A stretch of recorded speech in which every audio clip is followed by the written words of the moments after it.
At pagkatapos kong magsaing, pagkatapos kong maglinis-linis, eto na, luto na yung sinaing, tapos nilagyan ko ng isang itlog. Dahil nga diet tayo, nilagyan ko ng isang egg. Tapos may mga, namitas ako ng mga aking mga cherry. Cherry tomato, and I have 1 pork chop left over from last night. This is good for me. So, nagbaon pa yung anak ko ng pork na to. So, itong pork na to is, yung buong ganyang kahaba ay $9. Wala pang $10. O siba, nag-dinner na kami noon. Tapos, ang side dish namin noon ay pasta. And me is rice and my son is rice. Tapos, nagbaon pa yung anak. Tipid. Ang ganda ng kuko ko.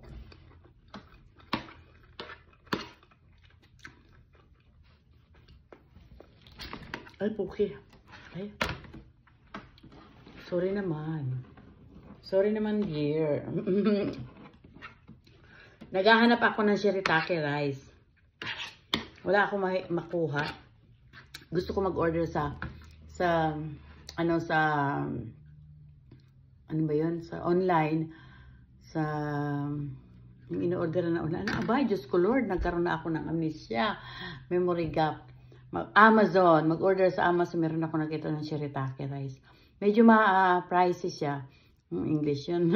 Pricey siya. $19 yata yung ganitong pack. Pero, pag nagsaing ka nun, pagka 1 cup, this is normal white rice. 1 cup of normal white rice is 200 calories. But if you got this, that shirataki rice, I really wanted to try that. Shirataki rice is 25 calories in 1 cup. O, diba? Look, even if you eat 2 cups of rice, shirataki rice, you won't get a lot of calories. So, I want to try that. I really want to do. Kung nakikita nyo ako na medyo pumayat na, I lose already almost 9 kilograms.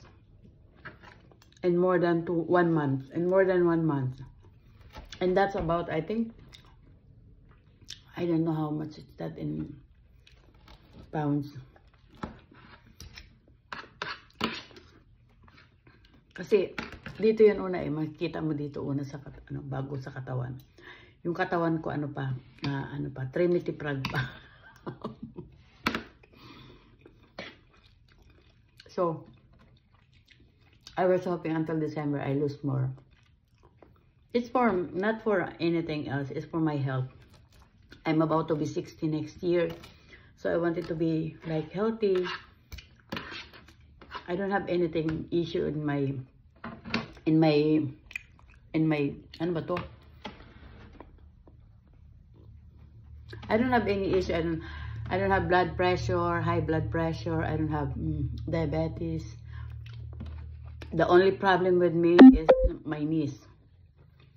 My shoulder, my head. No, only my knees. Because I have heavy body that cannot carry my knees. Because my knees is very weak. Alam mo nung unang panahon, pag mahirap ka, hindi ka naman talaga sagana sa gatas nun eh.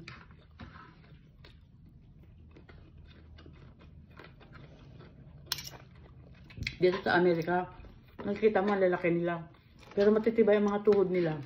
Kasi, sagana sila sa gatas, sagana sila sa meat. Tayo nun, puro lugaw-lugaw. May tinutong na bigas pa.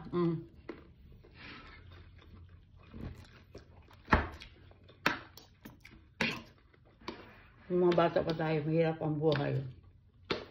Pero pasalamat na ako, tumanda ako, mayaman na ako. Joke lang, joke. Mayaman ako sa pagmamahal. Kasi, magiging masaya ka lang kung kontento ka, kung anong mayroon ka. Ano lang yun. Hindi ko pa tatapusin ito, taabutin na ako ng kalahating oras nito. Hindi pa ako tapos kumain kasi Thank you for watching.